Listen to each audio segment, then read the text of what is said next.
Halo semuanya, kembali lagi di YouTube channel saya, MB Production. So, hari ini kita ada cerita baru lagi. Ya, saya mau kongsi lagi saya punya pengalaman cerita seram ya, sebab di video sebelumnya saya ada upload satu vlog 005 Get to Know Me. So, ada banyak yang request untuk part yang kedua. Ya, banyak yang request untuk part yang kedua. Mungkin tidak pastilah kenapa kamu request, tapi tidak apa, saya akan teruskan buat yang terbaik untuk penuhi apa yang kamu mau ya. Dan saya juga ada menerima beberapa juga idea konten yang kamu mau saya buat. So antaranya pernah saya buat dan antaranya tidak pernah saya buat ya. Contohnya macam prank call, itu saya pernah buat. Jadi mungkin itu saya akan usahakan paling belakang ya. Okay, you know who you are, siapa yang request itu. Terima kasih kepada semua yang request ya. Request ni terima kasih saya ucapkan, memang kamu terbaik dan saya sayang kamu. I love you. So, tanpa membuang masa, mari kita teruskan cerita seram kita pada malam ini dengan topik yang bersambungan dengan kisah semalam. Get to know me #006. Saya pernah kena rasuk. So, tanpa membuang masa, let's get started.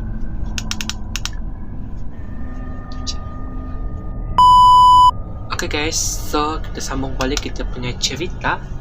Actually, ini berlaku. Sekarang saya mau cerita kisah seram saya yang pernah saya lalui sendiri, iaitu di sebuah sekolah di Batu Empat Sandakan. Ya, sebuah sekolah di Batu Empat Sandakan. So, pada hari itu, saya akan rahsiakan nama sekolah ni ya. Okay?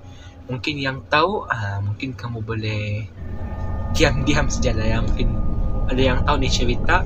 Mungkin ada yang kawan-kawan daripada sekolah tu, mungkin dia mengetahui cerita daripada kisah ni. Jadi mungkin kamu boleh share, tapi kamu janganlah cakap nama sekolah kamu ya. So keep it as a secret. So sekolah ni kan, sekolah ni terletak di Batu Empat Sandakan ya, Batu Empat Sandakan. So ini adalah sebuah sekolah yang boleh saya katakan, yalah, semua sekolah pun mestilah keras kan. Tiada sekolah yang tidak keras. So sekolah ni dia macam okey lah, dia macam benda tu, makhluk tu dia ada bercakap sama saya. Dia ada memberikan message, bukan message lah, dia macam ada menyapa saya. Okay, so cerita ni berlaku apabila saya dan ibu bapa saya, ibu saya kerja di sana. Okay, jadi apabila kami tiga pada di sana untuk kemaskan kelas untuk sesi pembukaan semula sekolah pada tahun lepas ya, tahun lepas kira-kira bulan Jun atau Julai, antara 2 bulan tu. So pada waktu tu ialah pada pukul 9 malam ya, kami masih lagi di sana sehingga pukul 9 malam. Dan pada waktu tu I want to do my own business lah. Faham lah tu maksudnya saya pergi ke tandas. So tandas dengan bangunan sekolah tu, dengan bangunan kelas tu memang agak jauh sikit.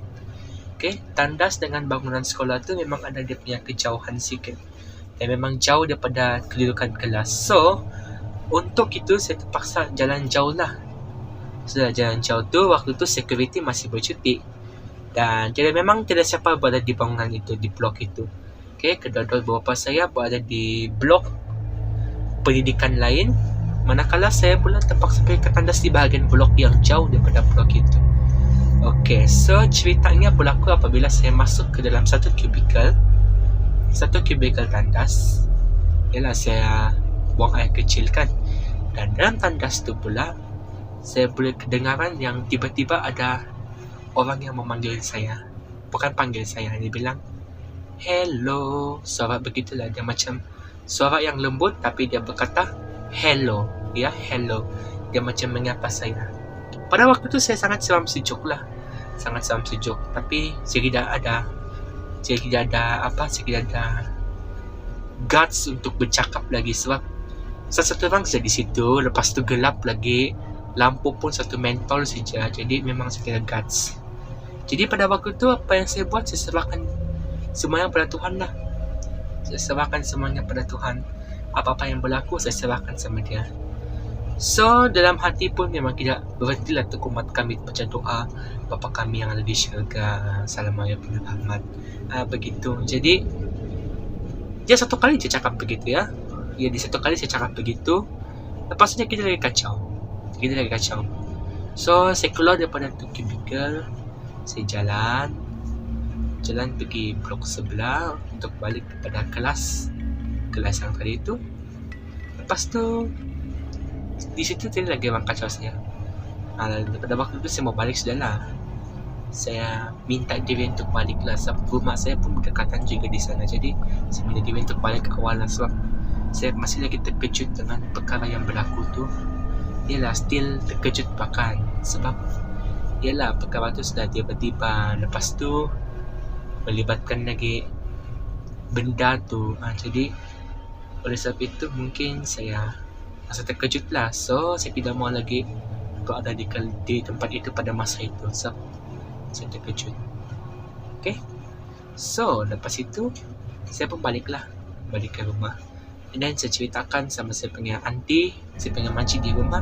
Dan dia kata dia tidak percaya. Dia tidak percaya. Tapi apa yang saya dengar dan apa yang saya lihat itu memang betul-betul nyata berlaku lah. Mungkin ada yang daripada yang tahu ni cerita, mungkin daripada sekolah itu. Saya tidak akan cakap nama sekolah tu, tapi ialah untuk menjaga privasi sekolah tu kan. Jadi saya tidak akan cakap nama sekolah tu. So kamu mungkin ada yang pernah bersekolah di sekolah tu, mungkin pernah bercamping di sana, ataupun pernah di sana pada waktu malam kan. Mungkin kamu juga ada cerita atau pengalaman seram macam ni kan. Kamu boleh share lah di komen di bawah. Okay, so itu saja untuk kisah yang pertama, dan mari kita lanjutkan kepada kisah yang kedua. So guys, untuk kisah yang kedua ni pula adalah daripada sekolah saya sendiri. Ya, daripada sekolah saya sendiri yang diceritakan oleh senior saya masa saya camping pertama kali yang di sekolah saya. So pada malam itu, pada hari itu ialah camping sekolah lah, camping leadership. Ya, mungkin siapa-siapa dari sekolah saya dia tahu apa itu leadership. So pada waktu tu, pada malam tu ada ghost night. Ghost night tu di mana permainan AJK camping tu dia akan tapuk kamu, dia akan sembunyikan kamu di mana-mana tempat, tapi kamu tidak dapat tahu. Kamu tidak tahu sebab kamu tutup mata masa tu. Jadi macam mana kamu berjalan, itu AJK yang akan membawa kamu di belakang sini. Dia akan pimpin kamu, dia mungkin akan menakut-takutkan kamu lah. Tapi ini macam adalah ujian keberanian. So ada satu senior ni, you know who you are. Yang kita kawan rapat juga, jadi you know who you are. Dia ada cerita sama saya. Dia bilang ada satu malam dia orang punya batch main ghost night kan. Ada satu budak ni, dia jalan, dia kena tapuk lah di belakang tangki. Macam mana dia tahu? Dia buka dia punya mata, dia kena tapuk di sana. So kenapa dia kena tapuk di sana?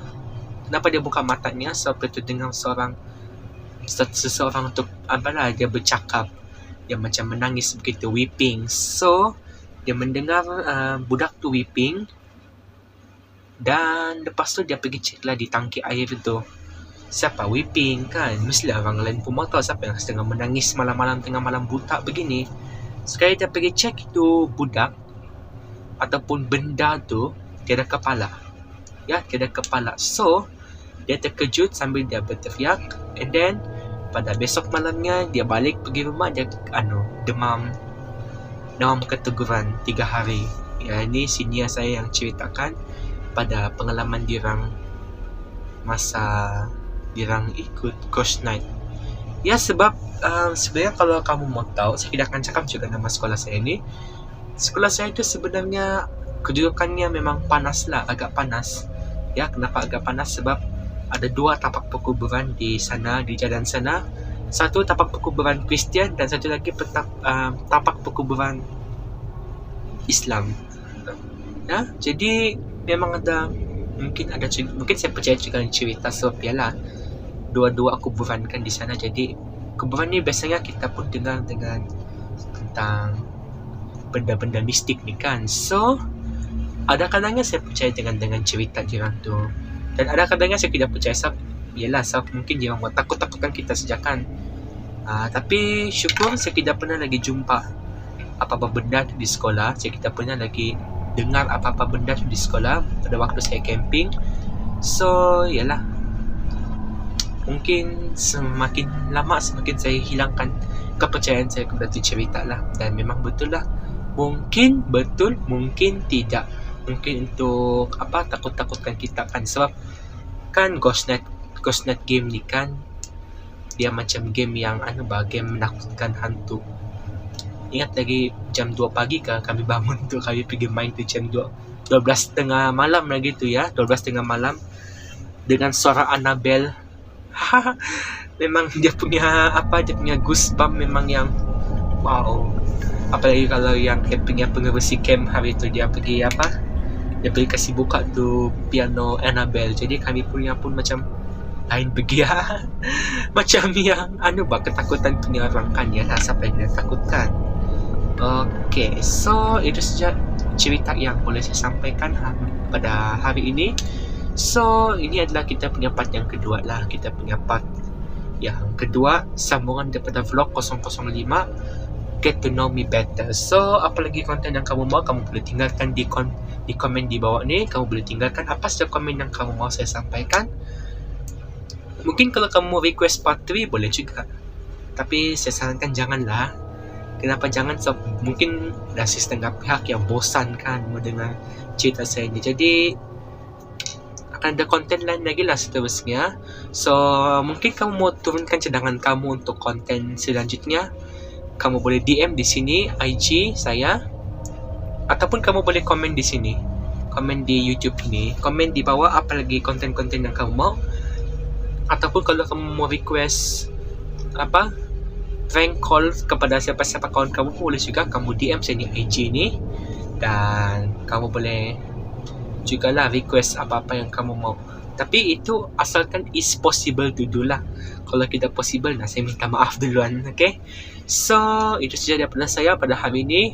Jangan lupa untuk like, komen, dan subscribe YouTube channel saya untuk dapatkan lebih banyak konten yang mungkin kamu suka.